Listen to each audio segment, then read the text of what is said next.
दोस्तों 1947 में भारत को आज़ादी तो मिल गई, लेकिन कई लोगों के दिल में एक अधूरापन था। गुजरात के समुद्र तट पर खड़ा सोमनाथ मंदिर का खंडहर, जो सदियों पुराना घाव था, अभी भी दर्द दे रहा था।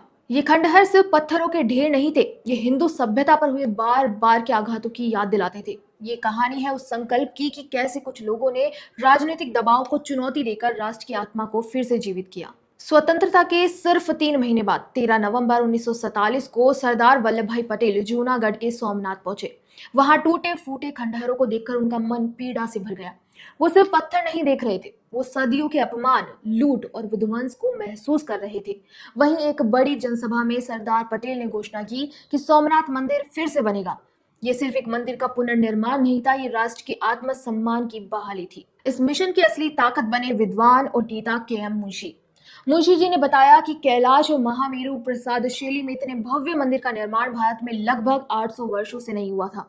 उनके लिए सोमनाथ सिर्फ एक इमारत नहीं, बल्कि ये श्राइन इटर्नल था, यानी कि अमर तीर्थ। मुंशी जी ने ट्रस्ट बनवाया और गांधी जी के सुझाव पर फैसला हुआ कि पैसा सरकार नहीं देगी, बल्कि जनता से आएगा। लाखों लोगों ने इसमें चंदा दिया, क्योंकि ये सबका सपना था। लेकिन ये रास्ता आसान नहीं था। प्रधानमंत्री जवाहरलाल नेहरू को ये सब पसंद नहीं आ रहा था। 1951 की शुरुआत में नेहरू जी ने मुंशी जी से सीधे कहा था कि मुझे आपका सोमनाथ मंदिर को फिर से बनाने का प्रयास पसंद नहीं। ये हिंदू रिवाइवलिज्म है। मुंशी जी को बहुत बुरा लगा, लेकिन उन्होंने हार नहीं मानी। जब वो मंदिर तैयार हुआ और प्राण प्रतिष्ठा की तारीख नजदीक आई, 11 मई 1951, तो नेहरू जी ने राष्ट्रपति डॉक्टर राजेंद्र प्रसाद को पत्र लिखा। उन्होंने कहा कि मुझे आपका सोमनाथ मंदिर के भव्य उद्घाटन में शामिल होने का विचार पसंद नहीं। नेहरू जी को लगता था कि ये सेक्युलरिज्म के खिलाफ है और देश को गलत मैसेज जाएगा। लेकिन डॉक्टर राजेंद्र प्रसाद ने अपनी जमीन नहीं छोड़ी। उनका मानना था कि अपनी विरासत का सम्मान करना धर्मनिरपेक्षता का उल्लंघन नहीं, बल्कि राष्ट्रीय गौरव को मजबूत करता है। उन्होंने नेहरू जी की सलाह को नजरअंदाज किया और गुजरात पहुंचे। 11 मई 1951 को उन्होंने खुद प्राण प्रतिष्ठा की अध्यक्षता की। उस दिन लाखों लोग इकट्ठा हुए और हवा में गूंजा जय सोमनाथ।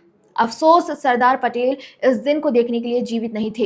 वो 1950 में गुजर गए थे। सोमनाथ हमें याद दिलाता है कि जो राष्ट्र अपनी जड़ों को भूल जाता है, वो कभी मजबूत नहीं बन सकता। आज 75 साल बाद भी सोमनाथ की ऊंची शिखरें अटूट हिंदू विश्वास और भारतीय सभ्यता की जीत का प्रतीक है। ये बताती है कि कितने भी आघात लगे, हम फिर से उठ खड़े होते हैं। जय हिंद।